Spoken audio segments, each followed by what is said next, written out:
Pourquoi le Japon a-t-il attaqué Pearl Harbor?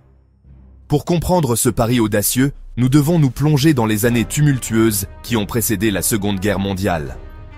Le Japon, une nation en pleine industrialisation, cherchait à étendre son empire en Asie. Cependant, ses ambitions se heurtaient aux intérêts des États-Unis et d'autres puissances occidentales. Les dirigeants japonais, mus par une soif de ressources et de domination régionale, considérèrent la flotte américaine du Pacifique, stationnée à Pearl Harbor, comme un obstacle majeur. Ils pensaient qu'une frappe décisive contre la flotte américaine paralyserait sa capacité à intervenir dans le Pacifique, donnant au Japon carte blanche pour poursuivre ses objectifs expansionnistes. L'attaque de Pearl Harbor était un risque calculé, une tentative désespérée pour obtenir une victoire rapide et décisive. Les dirigeants japonais espérèrent porter un coup fatal et forcer les États-Unis à négocier en position de faiblesse. Cependant, l'attaque s'est retournée contre eux de façon spectaculaire. Au lieu de briser l'esprit américain, elle a déclenché une tempête de colère et de détermination.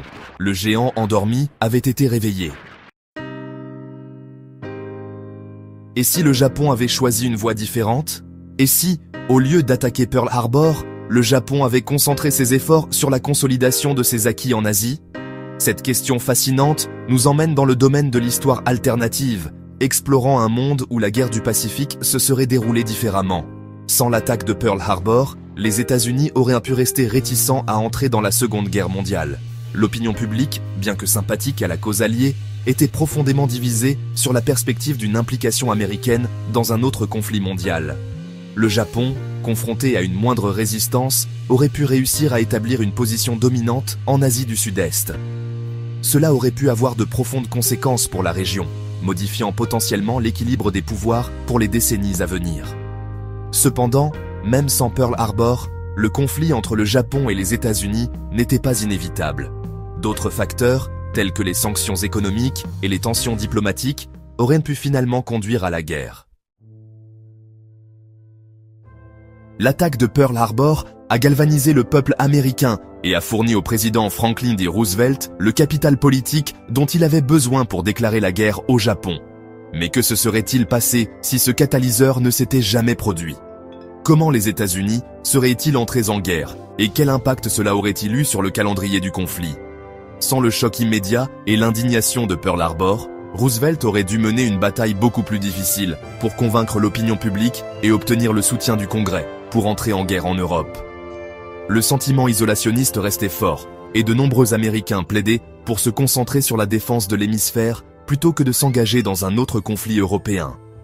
Au lieu d'une déclaration de guerre rapide, les États-Unis auraient pu progressivement accroître leur soutien aux Alliés par le biais de la loi Preble, d'un soutien matériel et peut-être même d'escortes navales pour les convois dans l'Atlantique.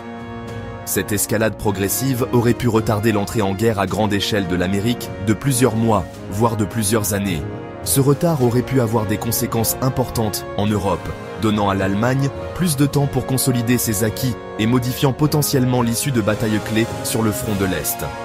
La guerre en Europe aurait pu être plus longue et plus sanglante, avec des conséquences potentiellement dévastatrices pour les Alliés. Section 5. Un champ de bataille différent. Sans l'attaque de Pearl Harbor, le théâtre pacifique de la Seconde Guerre mondiale aurait pu prendre une tournure radicalement différente. Le Japon, libéré de la menace immédiate de la flotte américaine du Pacifique, aurait pu concentrer ses ambitions expansionnistes ailleurs, ciblant potentiellement l'Extrême-Orient soviétique ou même l'Inde britannique.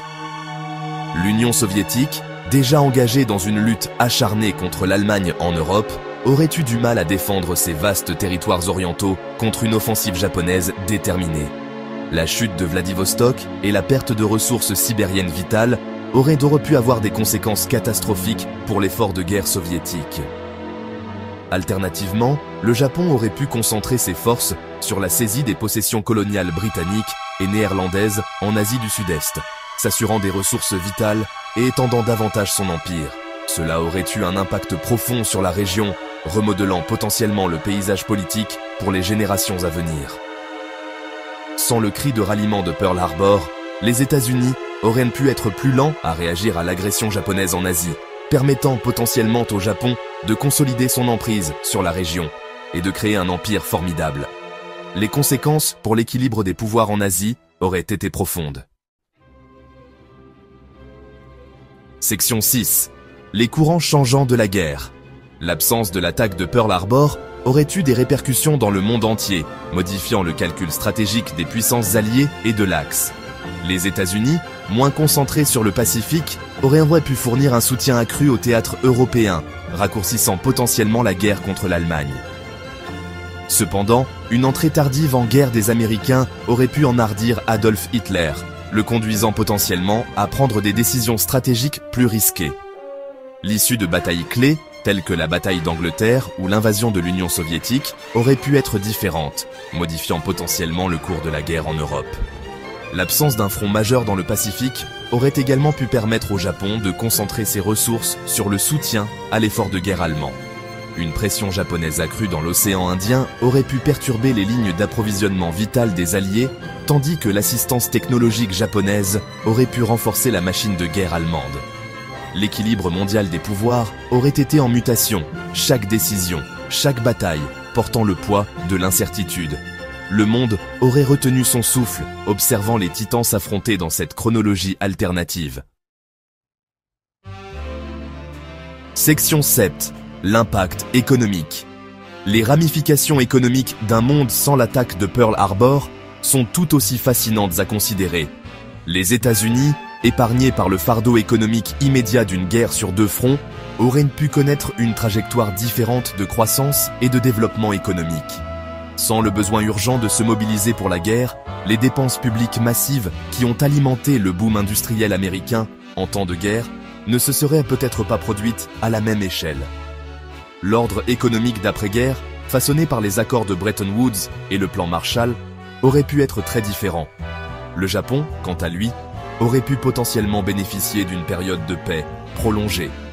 Sans les raids aériens dévastateurs et les blocus navals qui ont paralysé son économie pendant la guerre, le Japon aurait pu émerger comme une puissance économique majeure en Asie beaucoup plus tôt.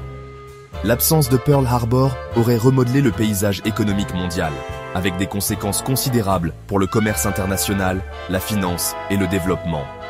Le monde aurait assisté à un autre type de mondialisation, animé par des forces différentes et façonné par des priorités différentes.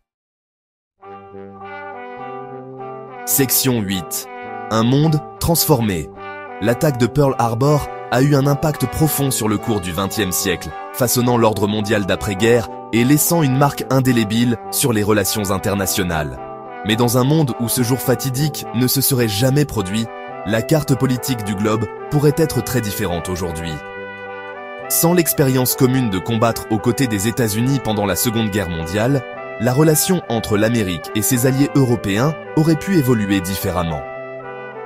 L'organisation du traité de l'Atlantique Nord, ou OTAN, pierre angulaire de la sécurité d'après-guerre, n'aurait peut-être jamais été créée. Le processus de décolonisation, déjà en cours dans les années 1940, aurait pu se dérouler différemment sans la pression d'une États-Unis victorieux plaidant pour l'autodétermination. Les nations nouvellement indépendantes d'Asie et d'Afrique auraient pu suivre des voies différentes, conduisant à un paysage géopolitique différent. Le monde serait un endroit différent, façonné par des alliances différentes, des conflits différents et des rêves différents. Les échos d'un monde sans Pearl Harbor résonneraient à travers les décennies, nous rappelant la fragilité de la paix et le pouvoir durable du choix. Section 9. Les échos de l'histoire. Bien que nous ne puissions que spéculer sur les innombrables façons dont l'histoire aurait pu se dérouler différemment sans l'attaque de Pearl Harbor, une chose reste certaine.